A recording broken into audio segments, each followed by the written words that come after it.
Hello. This is Dr. Carruthers speaking. Yeah, this is Heath. Henry Morton and I are having a little get-together at my home tonight. We want you to come. Why, that's nice of you, and I appreciate it. But I'm very busy working on a formula for a new shaving lotion. Oh, but Doc, this is my daughter's idea. And she's going to be awfully disappointed if you don't show up.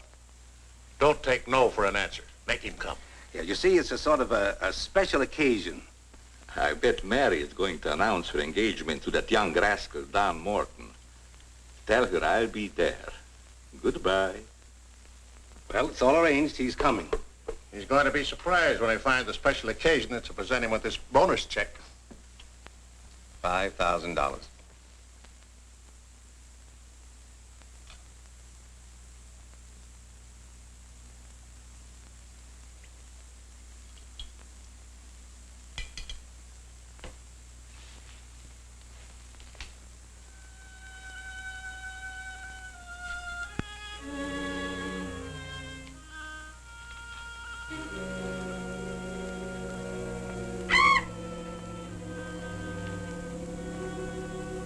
Good. You have not forgotten. You hate this strange oriental fragrance even while you sleep. Just as you did before I made you big and strong. Now, if you detect the fragrance in the night, when you're fully awake, you will strike.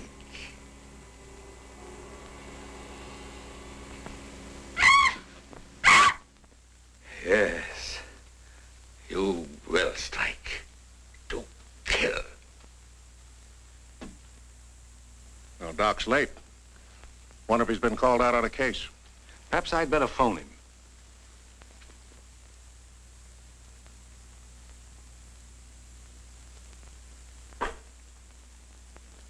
Now remember, Roy, Tommy, you're not to mention anything about this bonus for the Doc until after your father has presented it. Have you warned those two lovebirds over there? Perhaps I'd better. I want to caution both of you. Not to say a word about the check. Until you're ready to spring it on him. Your father will make the presentation, Mary. Why don't you unveil it like a statue? Then we could all be in on it. You know, I think it'd be a better idea to put it in a bottle and launch him with it. You must have gotten that idea out of a bottle. Well, the Doc isn't coming. What? Oh, what a shame. Oh, he just got busy with his new formula and forgot all about us. He'd forget the formula if he knew about that $5,000 check. Well, why don't we all go up there and give it to him? No, I wouldn't do that. He doesn't like visitors when he's experimenting. Well, Roy can take the check up to him. Sure, I'll take it. Shall I make the Doc a speech when I give it to him? You won't have to, Roy. The check speaks for itself. Yeah, and says a mouthful. Son, tell the Doc we're awfully sorry he can't be with us, but of course we understand how busy he is. All right.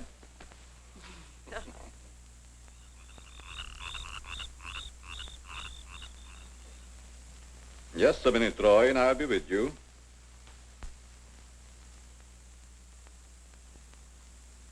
That's it, all right. Now, what can I do for you? We were all sorry you couldn't be there tonight. Yes, but you see, I'm busy. Something important, very important. Yes, of course. Mr. Morton and Dad had planned a little surprise for you. A surprise? It's in here. Well, let's see what it is. $5,000. What's this for? Just a little token of the firm's appreciation. Oh, I see. A bonus. Well, it's awfully nice of you, Father and Mr. Morton. I will thank them personally tomorrow. I'll tell them, Doctor. Well, aren't you curious about my new formula? Yes, of course, only I didn't want to be inquisitive. What is it? A new shaving lotion. Smell it. Pretty strong, isn't it? No. The scent evaporates a short time after you've used it. Try a few drops. Now rub it on the tender part of your neck. Here.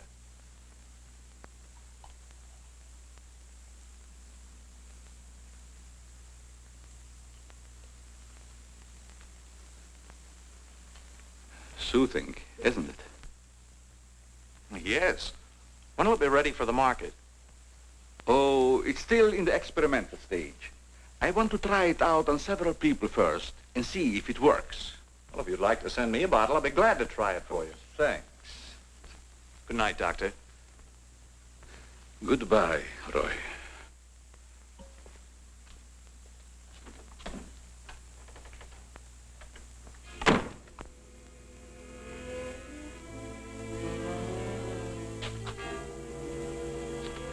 Lovely check, isn't it, Doctor? They are wealthy because of you. You made them rich, Doctor. It was your formula. Tonight they gave you $5,000 and wanted you to come down to their house and thank them for it. That was your money they gave you, like a bone tossed to a faithful dog.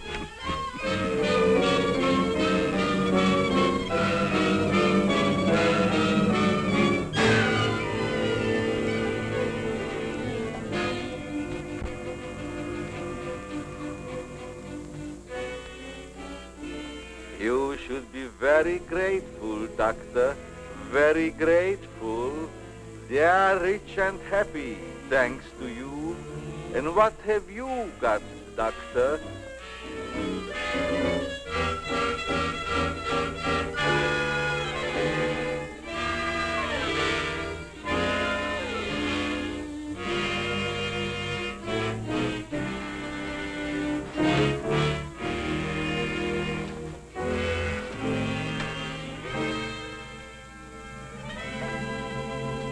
Tonight you have work to do.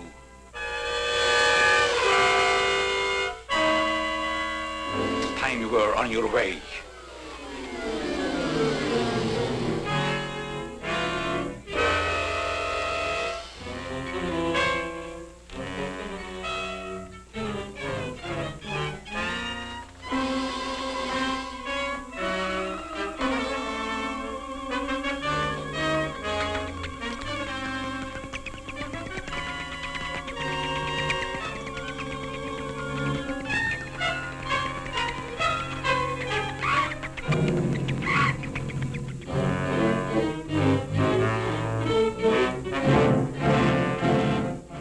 Tonight's a good time while our families are here to announce our engagement. Look, Don, I've loved you a long time, ever since we were kids. But I'm afraid it's been more like a sister. Well, I had no idea you felt that way.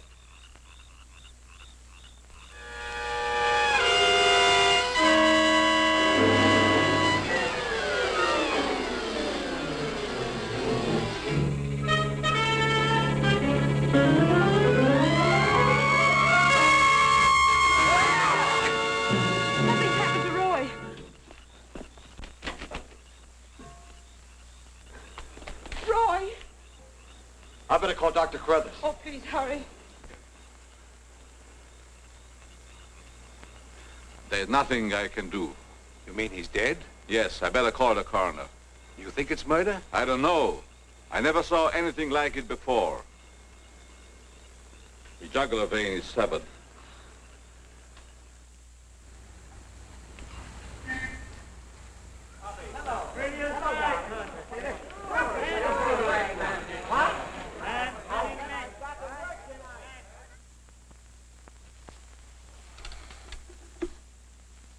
Send Johnny Layton in here.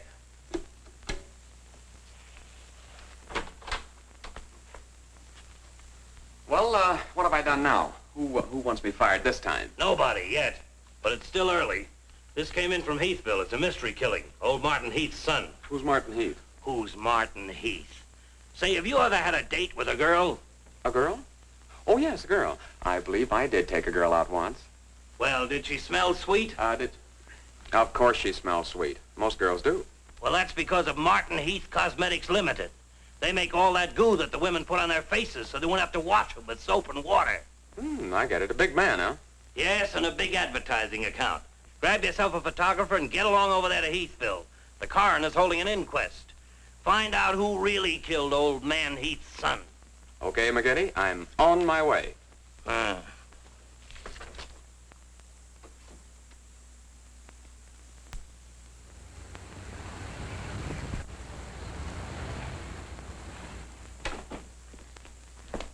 Chief Wilkins?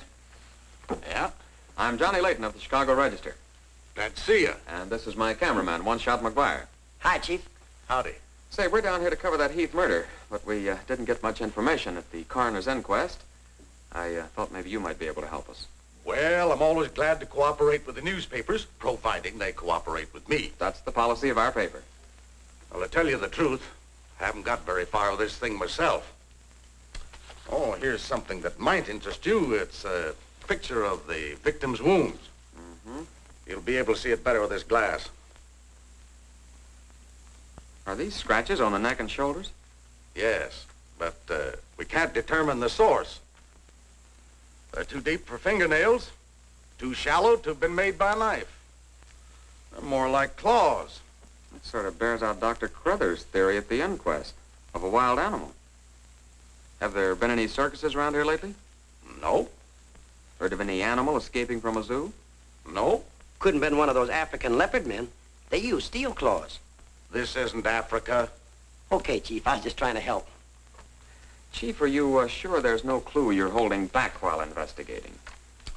Well, since you're going to work with me on this case, there is a clue, and a very weird one.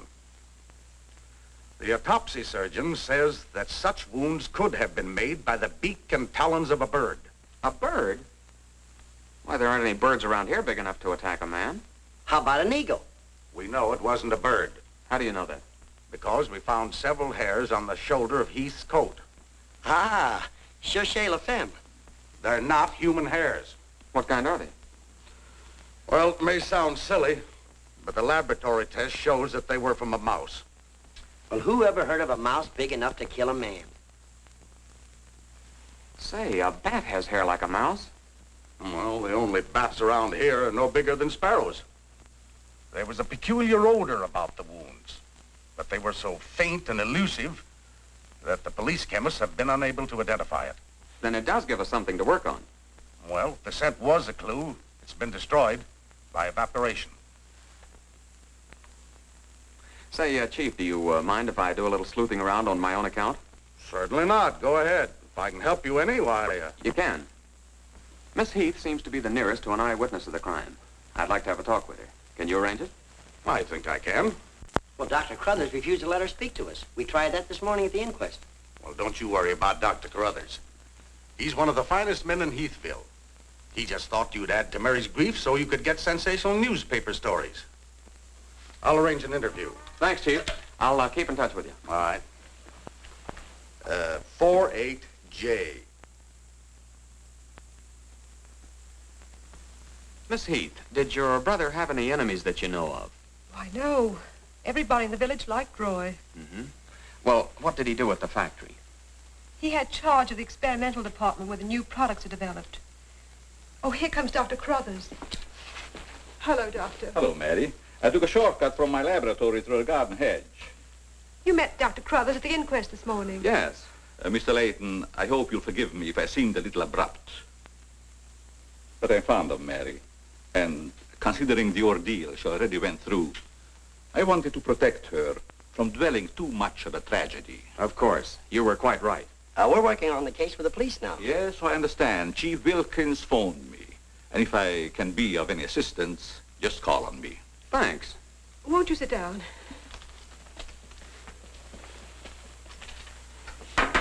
Shall I serve, mademoiselle? No, Maxine, I'll do it. You may go now. Oui, mademoiselle. Do you take sugar, Mr. McGuire? Huh? Oh, no, ma'am, never. In fact, I don't even take tea. If you'll just deal me out, I'll take a look around. I may dig up a clue.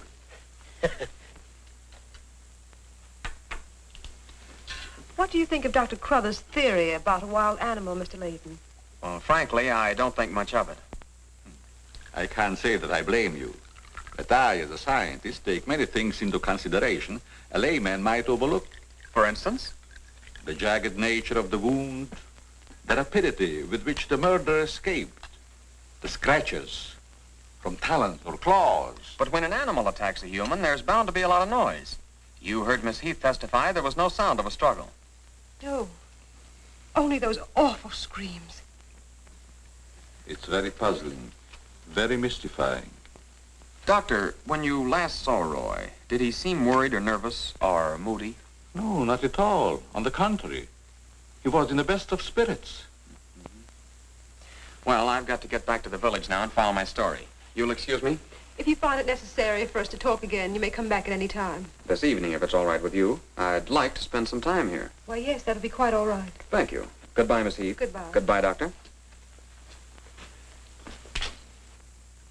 A little more chiffon, baby. I do not understand. Oh, you know what I mean. A little more of your stocking. Like these? Sure, I like 'em. Who wouldn't? Now, hold nice and still, because this is going to take a little time.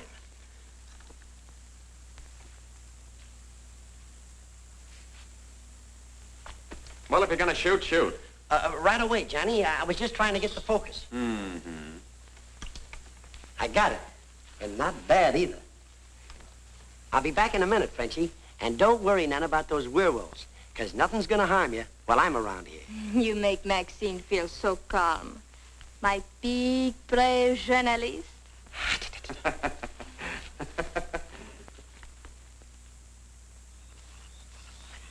This is my idea of nothing at all. Sitting here waiting for an animal to give us an argument. Look at that moon. And I had a date with Frenchie. Oh, stop crabbing. We're supposed to solve a murder. You, Big, brave journalist. This is the first time I've ever been invited anywhere and asked not to shave until after I get there. I wanted to observe your exact reaction when you tried the lotion. Oh, now I understand. I want this lotion to be perfect before turning it over to you to be marketed. Here. It's a little strong.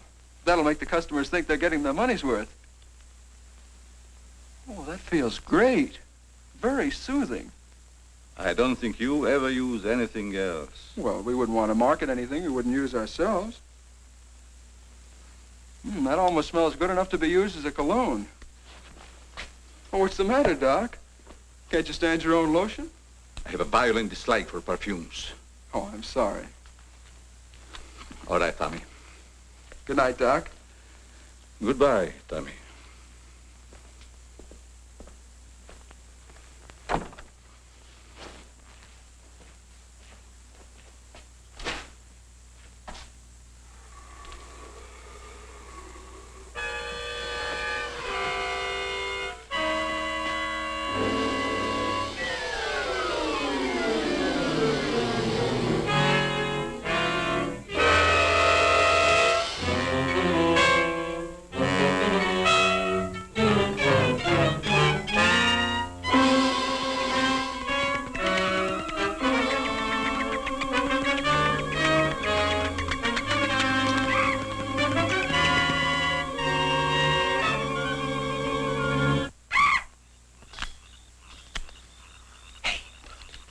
What's that? Where? Over there, something's moving.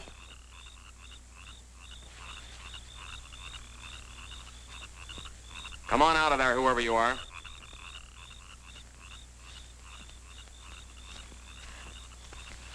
What are you doing out here, Miss Heath? I thought you might want some company. Shall we sit down? You know, you shouldn't be wandering around in the garden at night after what's happened. Neither should you. Well, but it's part of my job. Mine, too. Roy was my brother. Be careful, I think it's Tommy. Hello, Tommy. Hello, everybody. Hello, Tommy. darling. What's up, sis? Mr. Layton wanted to stay in the garden for a while, so I joined him. And don't tell me you're waiting for that animal Dr. Carruthers mentioned. So you don't believe it either? I certainly do not. It's ridiculous. But somebody or something killed your brother. And I suppose you're working on the theory that the murderer always returns to the scene of the crime. Perhaps I am. Well, not for me. If you'll take my advice, Mary, you'll leave these gentlemen to their vigil and go to bed. That's what I'm going to do. Good night. Good night, Tommy.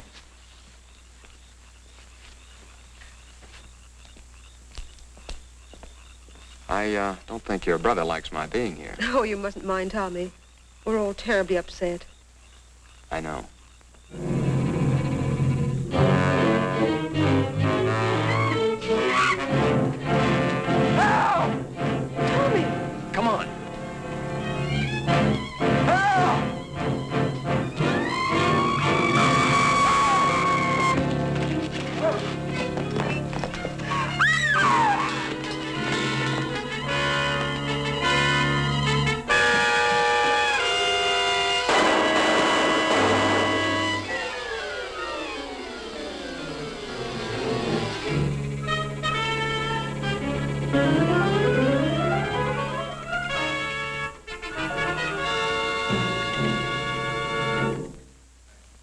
But I'm telling you, McGetty, it was a bat. I saw it kill Tommy Heath. Listen, Johnny, I want you and One Shot to come on home or I'll fire both of you. I'm not coming home, and neither is One Shot. I'm keeping him here to get a picture of the devil bat. Say, that'll look great in the headlines. Devil bat strikes again. Listen, don't tell me it had horns. Maybe I better send a wagon with the steel bars and the strong boys with the straitjackets. Look, Joe, have I ever lied to you? Plenty of times. Well, I'm not lying this time. If it ever got out that I cooked up a fake story about a devil bat, I wouldn't be able to get a job on a country weekly.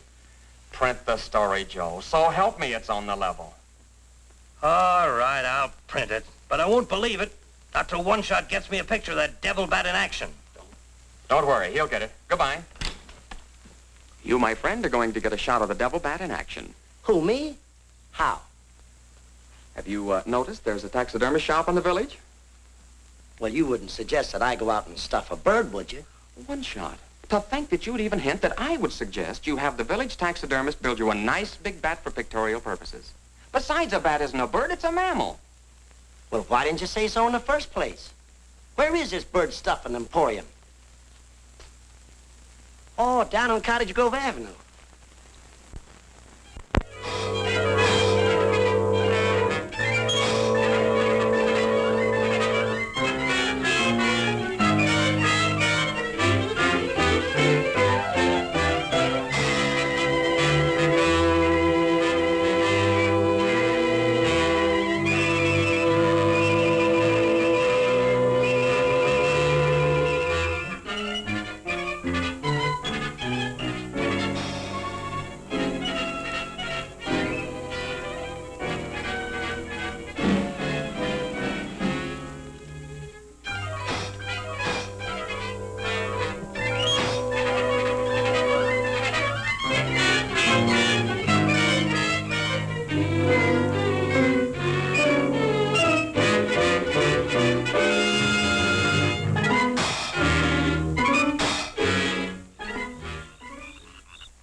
Now, here's the idea, Frenchie.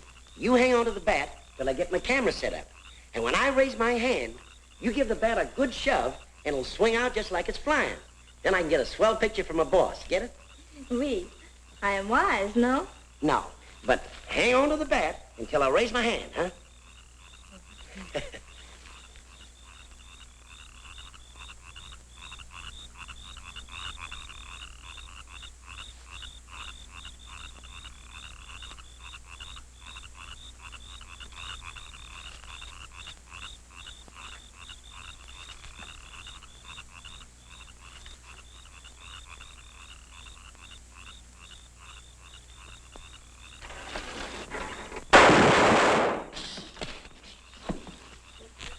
Sherry, are you hurt?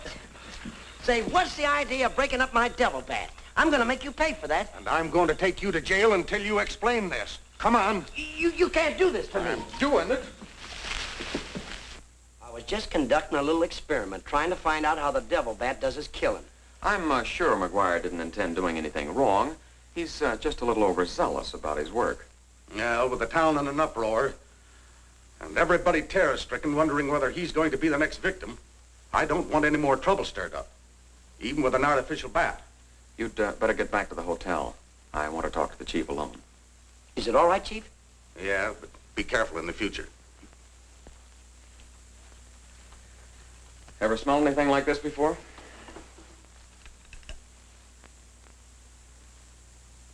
Well, yes. That's the same stuff that's been on every one of the devil bat's victims. Where'd you get it? Found it in Don Morton's bathroom. Find out where Morton got it? No, I didn't want to arouse suspicion by asking questions till after it's been analyzed. You think it has any connection with the murders? That's the way it strikes me, but I can't figure out how. I'll get the police chemist on it right away. I'll snoop around, see if I can find out where Morton got it. Well, it probably came from down at the Heath Cosmetic plant. I've men working on a theory of a disgruntled factory employee committing the crimes. It's certainly more than coincidental that all the victims have been members of the Heath and Morton families. Yeah. Looks like a plot to wipe them all out. I wish the rest of them would leave town until this crime is solved. You're worried about Mary, aren't you? Well, yes. I've been urging her to leave, but she won't go without her father. And he insists on remaining here to help clear up the crime. And worse than that, neither Heath nor Morton will let me give them a bodyguard. I guess we'll just have to wait for something to break. Good night, Chief. Good night, Johnny.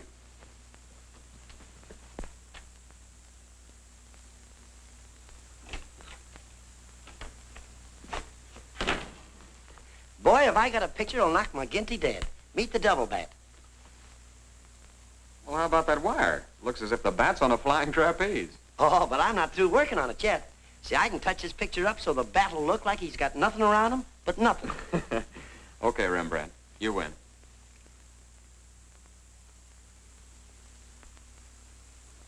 This is your news commentator, Walter King. Tonight we're broadcasting from the little village of Heathville, where an alleged devil bat has claimed 3 victims during the past 6 weeks.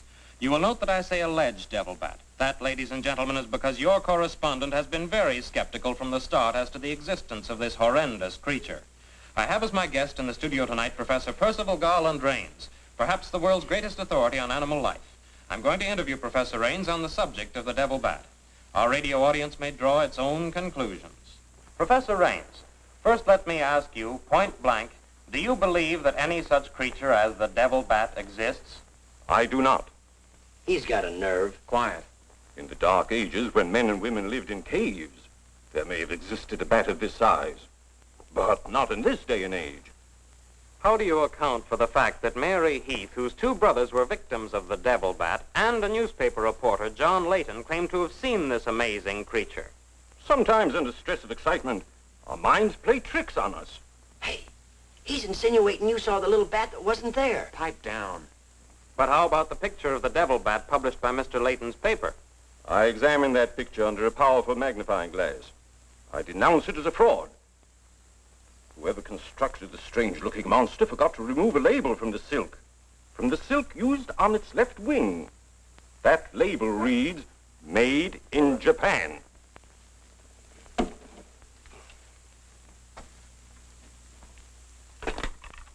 Put through a hurry call to Heathville. I want to talk to Johnny Layton. He's at the Heathville Hotel. One guess who that is. Yeah, McGinty.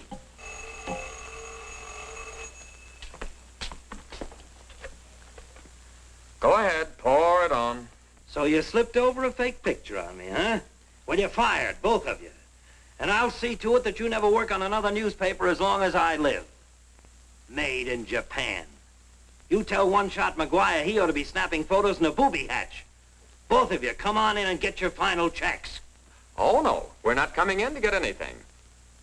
All right, so we're fired. But we're staying here just the same. I saw that bat. We're going to stay here till we catch that bat, and when we do, I'm going to bring it in and stuff it down your throat. Goodbye. Well, we're fired. Mm-hmm. Again. That's him calling back to apologize. Now, you give him a good scare. No use begging us to go to work for you again, McGinty. You fired us and we're staying fired. Oh, Mary, I thought it was somebody else.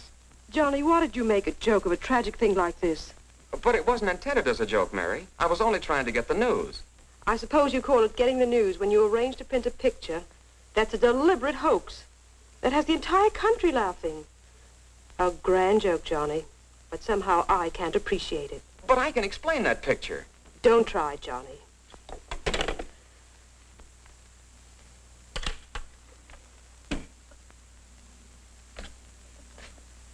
Made in Japan.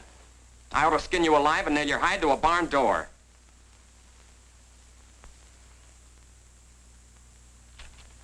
Here's the chemist report on that shaving lotion. I see he couldn't break down one of the ingredients. Yes, he said it must be some element with which he's not familiar. We won't get anywhere until we identify it. There's just one other man in this town that might be able to help us. Dr. Carruthers. Yeah, Carruthers could help us. I found out he compounded that lotion. Well, if you suspect Carruthers, you're barking up the wrong tree, Johnny. He's the last man in this town that would harm anyone. Why, everybody loves him. Maybe so. But here's something else I dug up. The Heath and Morton fortunes are based on a greaseless cold cream formula Dr. Cruthers invented. So what? All the doctor got out of it was $10,000, and the others made a fortune. Well, it's common knowledge that he sold out for cash when he could have had an interest in the firm. Just the same, every victim had this stuff from his laboratory on him. Maybe you've been working too hard on this case, Johnny. I'd like to get his reaction on the stuff. If he denies knowing anything about it, we'll know there's a tie-up somewhere. I think you're balmy. But just to show you that I'm following up every clue, we'll talk to him. We'll, put this in another bottle, and without telling him we know he compounded it, ask him to analyze it. Doc, I hope we're not upsetting your work barging in on you this way. No, no, not at all.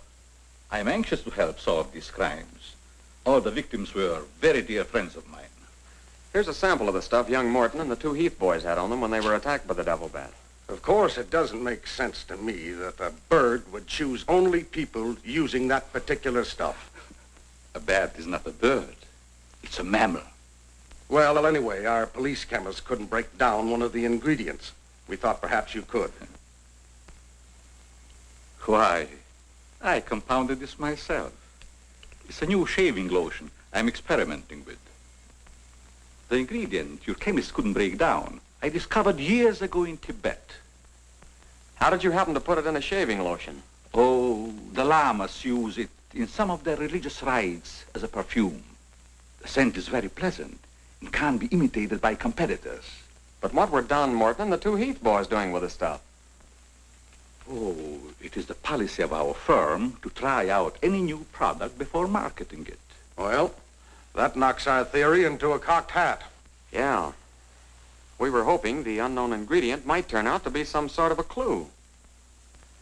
This isn't the kind of bottle I give it out in, but I presume your chemist changed it when making the analysis. Yeah. Is there anything else I can do to help? Tell me, did you hear Professor Raines on the radio last night? Yes. It was very interesting and very asinine.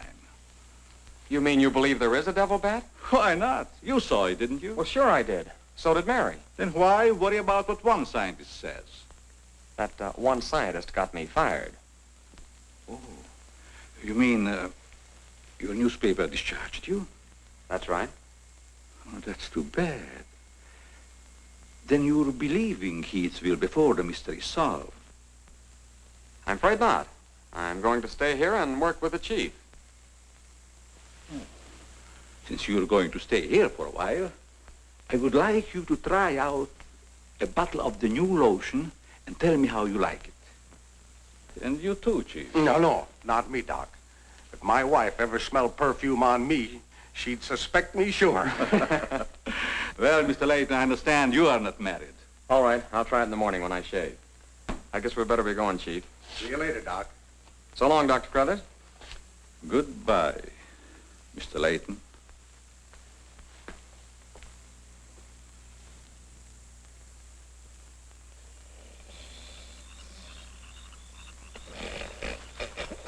What's the matter? What's the matter?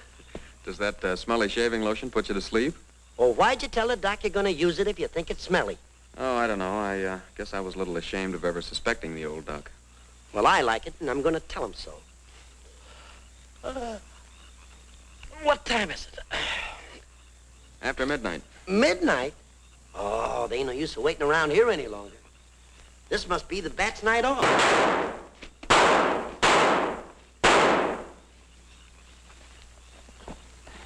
You got him. Listen, Johnny, I'm going to cook that bird personally for McGinney, and I'll even stuff it myself.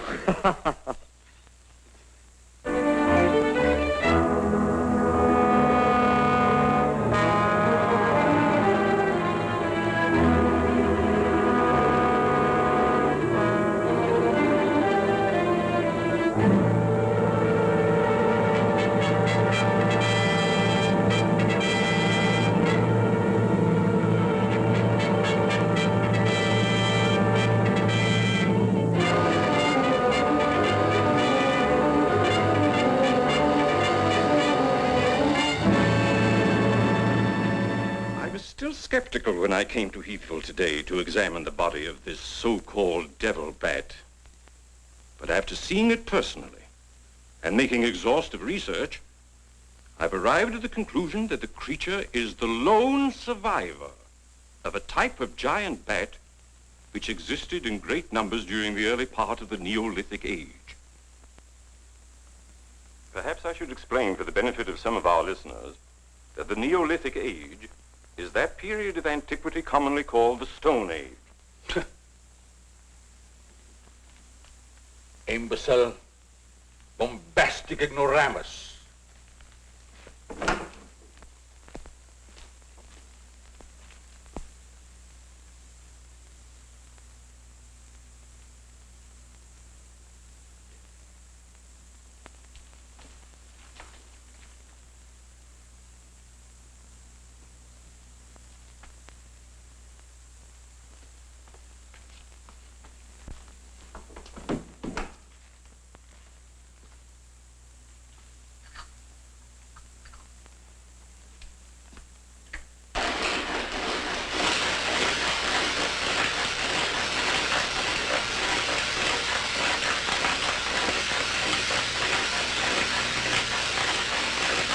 Sorry, McGinty, but One Shot and I are not interested. At your prices. Of course, if there was a raise of, say, $30 plus a fat bonus, we might consider it. You're hold-up men, both of you. I refuse to be robbed. Have it your way, McGinty. Have it your way. But we have the bat's corpus delicti and the exclusive picture. Of course, I've got an eyewitness story that 2 syndicates are bidding for. And don't forget, you gotta pay us for the time we were fired.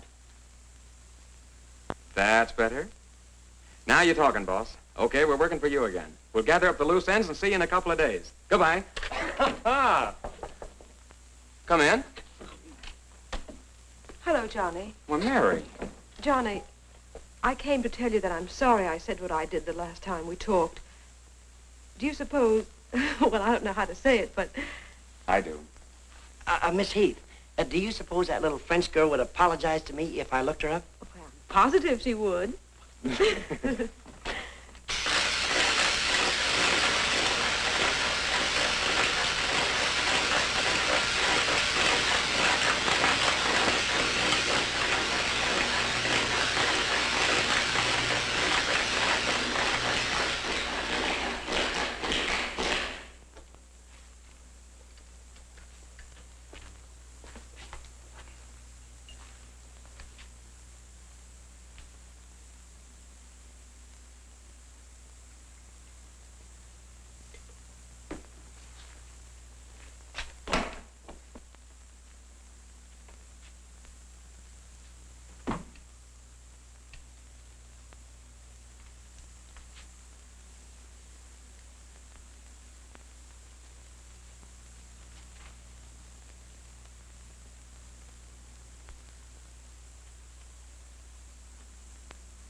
Splendid. You will be even greater than your unfortunate predecessor.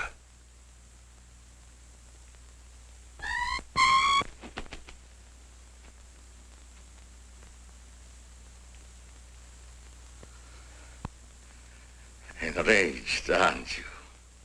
Fine. I'm enraged also. Tonight I shall call on Henry Morton, and you shall strike him down. Henry, the lotion has turned out to be better than I had hoped. I want you to try it. Well, just leave it here, Doc, and then I'll try it in the morning after shaving. It smells good, doesn't it? Yes, but isn't it too strong? No.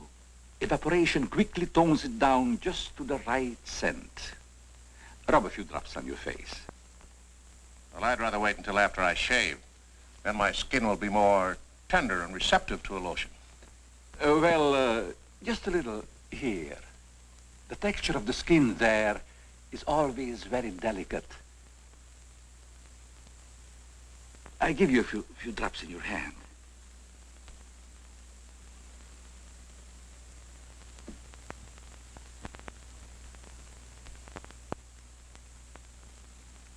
hope you're right about that scent evaporating quickly. I smell the high heavens. Perhaps that will be the secret of its success. Well, you can never tell what's going to happen in this business. You can believe me, Henry. You don't have to worry. Yes, I can believe that, Doc. All of your formulas have been highly successful. Oh, I've been going over the report of the company's annual earnings. A net profit of over $1 million. Not bad, eh? When you remember what we built on. A mere $10,000 for your formula. You shouldn't have demanded all cash, Doc. You should have ridden along with us. Then you'd be rich, too. Oh, but then you've had a lot of fun in your laboratory with your experiments, dreaming up something new. You're a dreamer, Doc. Too much money is bad for dreamers.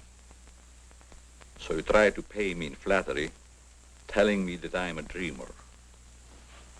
Well, I do dream. Dreams that you could never guess. Your nerves are frayed, Doc. Now calm down. Get a grip on yourself. You've been working too hard on your formula. Formula. That's but child's play for a great scientist. Your brain is too feeble to conceive what I have accomplished in the realm of science. Doc, you've made some great scientific discovery. What is it? When you'll find out, Henry, it'll be too late for you. Oh, come, Doc. You can't pretend to control a man's destiny. I've already proved it 3 times.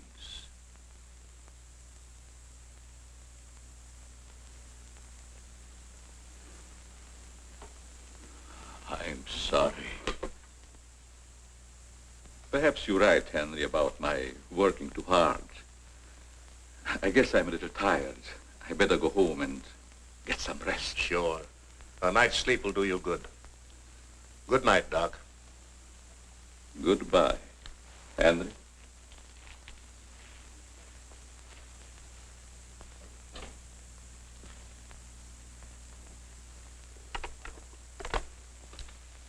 .36J. Hello? Oh, that's you, Martin? Yes, Henry. I want you to call Chief of Police Wilkins to come to your house immediately. It's very important. Chief's here now.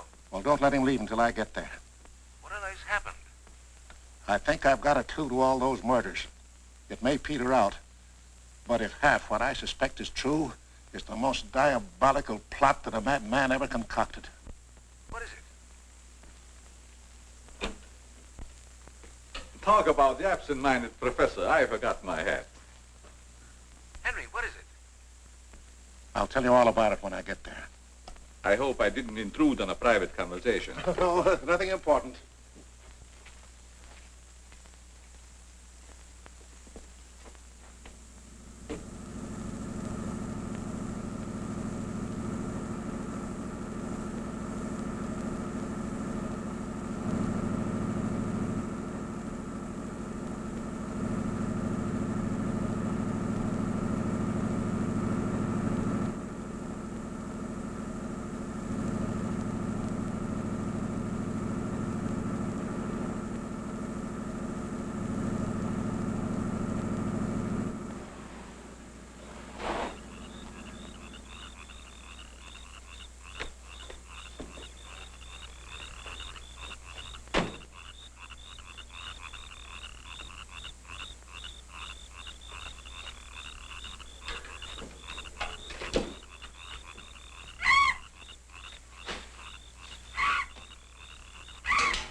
I hope Henry was right about having a clue.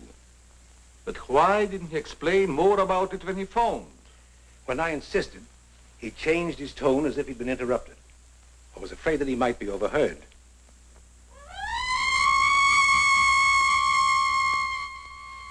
What is that squeaky sound?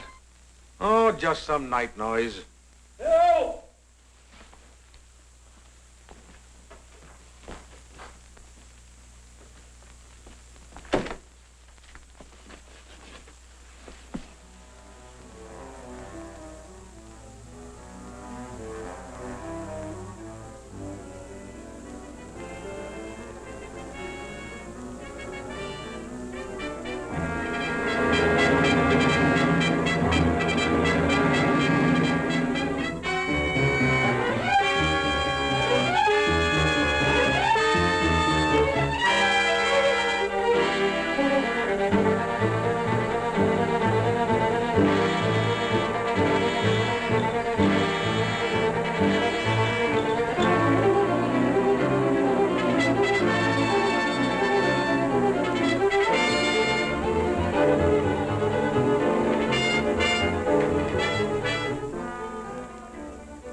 I feel much better, Mr. Heath, since you asked us to stay in your home until this new devil bat has been killed.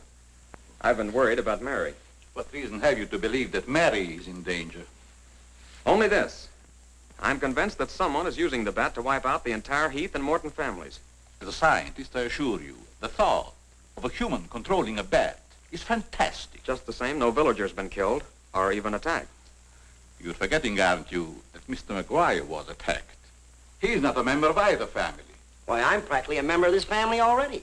I'm going to marry Miss Heath's maid. Oh, really? Well, boys, I'll have Maxine show you to your rooms. I must be running along home. It's past my bedtime. Good night, gentlemen. Good night, Good night, Doctor. Martin. Good night, Good Doc. night, Doctor.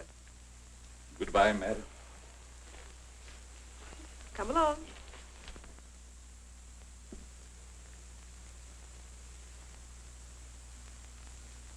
Maxine? Oui, mademoiselle.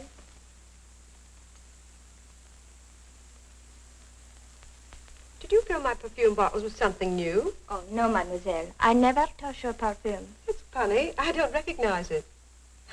Perhaps Dad filled them as a surprise. He always does that with every new perfume the plant puts out. Is there anything else? No, Maxine, that's all. Good night. Good night, mademoiselle.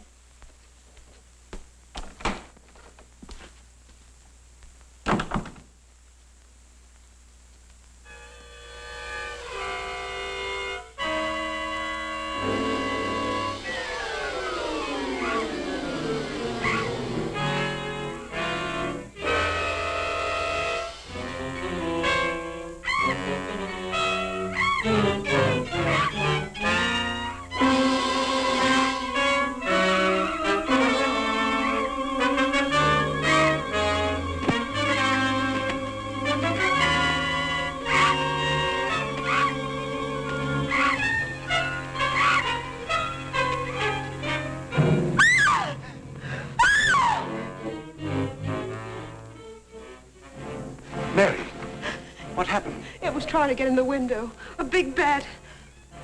Oh, it was awful.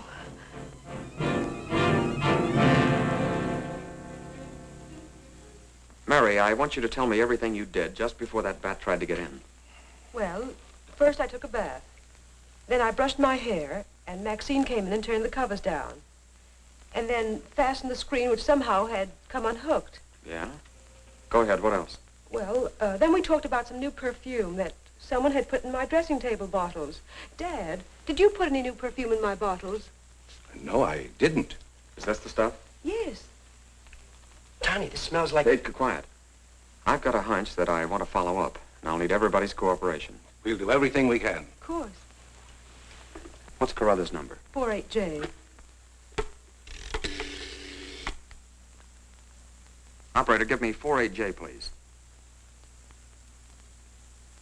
Hello, Dr. Carruthers. This is Johnny Layton. That's right. Something terrible has happened to Mary. Can you hurry over? I'll be right there. Good. Oh, Johnny, I'm all right. I don't need a doctor. That's where the cooperation part comes in, Mary. You'll have to pretend to be a nervous wreck. Mr. Heath, you in one shot must help her trick Dr. Carruthers into staying here as long as you can. Where are you going, Johnny? To, do a little private bat hunting.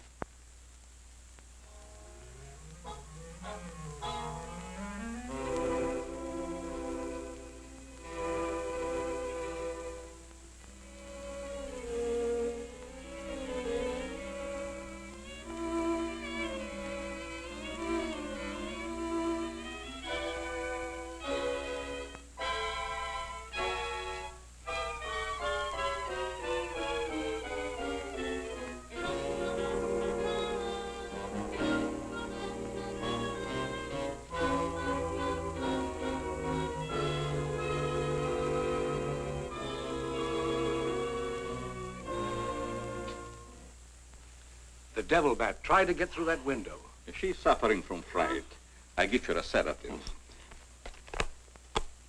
Where's Mr. Layton? Why, I guess he's out in the garden hunting the devil bat. Layton is a very brave young man. Give Miss Heath one of these every half an hour. Oui, doctor. It will quieten her nerves. But, Doc, hadn't you better stay until she's quieter? She'll be all right in the morning. Hey, Doc, I don't feel so good myself. Would you mind taking my temperature? You look perfectly well, Mr. McGuire. Well, you ought to see my tongue. It looks just like a squirrel's tail. Look. Try some calomel.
May have visitors tonight.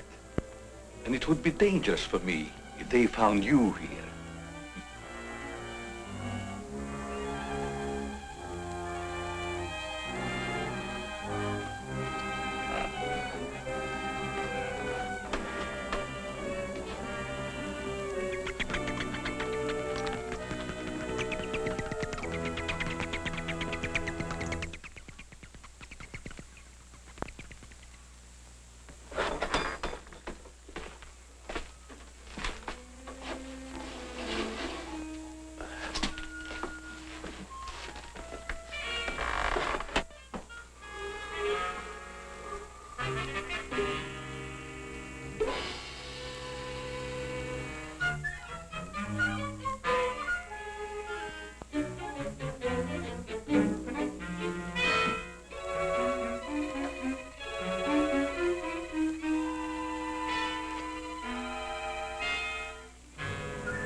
Hi, Doc. I hope I'm not intruding. No, not at all. I heard you were out stalking the devil bat. Any success? No, but I thought maybe you might be able to help me. Well, I don't see how that's possible, but if you can suggest anything... Well, you could give me some more of that new concoction of yours, that shaving lotion. But how on earth could that possibly help catch the devil bat? I've still got a crazy idea that if I douse myself with it, it might attract the killer. I don't see how you can connect the two. But there is a bottle of the lotion on the table. Thanks.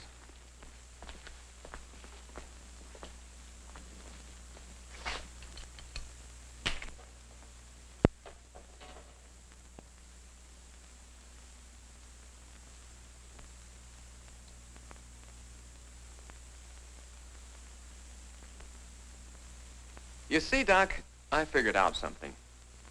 All four of the murdered people had this lotion on them when the devil bat struck. Now, my plan is to sit in the garden, and when the killer makes one of those power dives, I'll blast him. Layton, I'm afraid all these murders have affected your mind. Maybe you'd like to come along, Doc, and be an eyewitness. I'm sure it would be just a waste of time, but I'd be glad to watch your experiment. Good. I knew I could count on you to help me.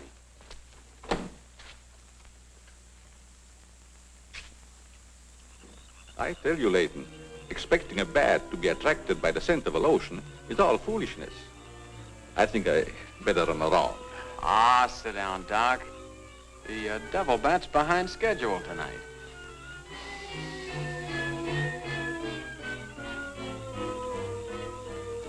You aren't very chummy tonight. What's the matter?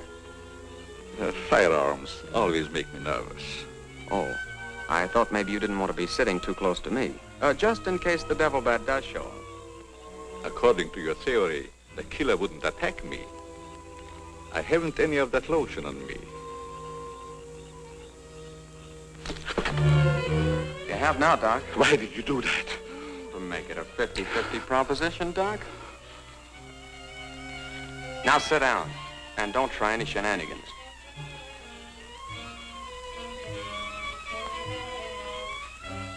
Not so funny when it's your own jugular vein that's in danger. Is it, Doc? I don't know what you're talking about. Maybe you made a mistake when you let that devil bat of yours out of the attic tonight. Don't worry about the bat killing you. I'm saving you for the hangman. Tell me, Doc, how did you develop a monster bat like that? You wouldn't understand the scientific theory.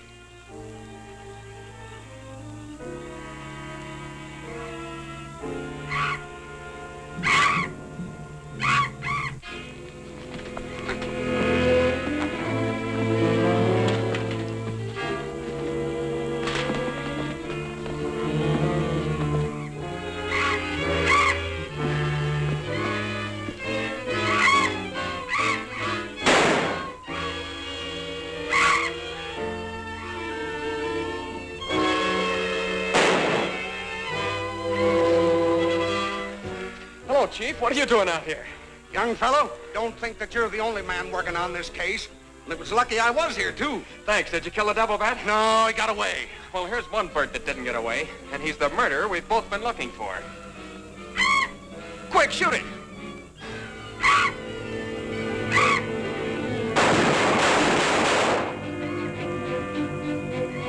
Where is it? It's gone. And so's the doctor. Did you get the bat? What happened? Doc Carruthers is the murderer, and he's hiding somewheres in the garden. You fellows get back to the house and guard Mary. Come on.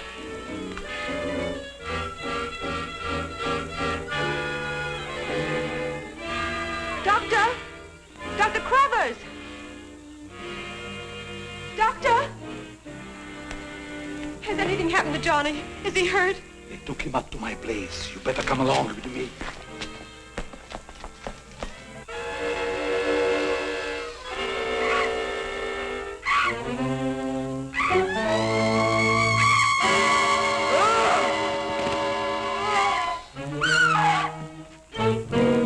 That was Mary.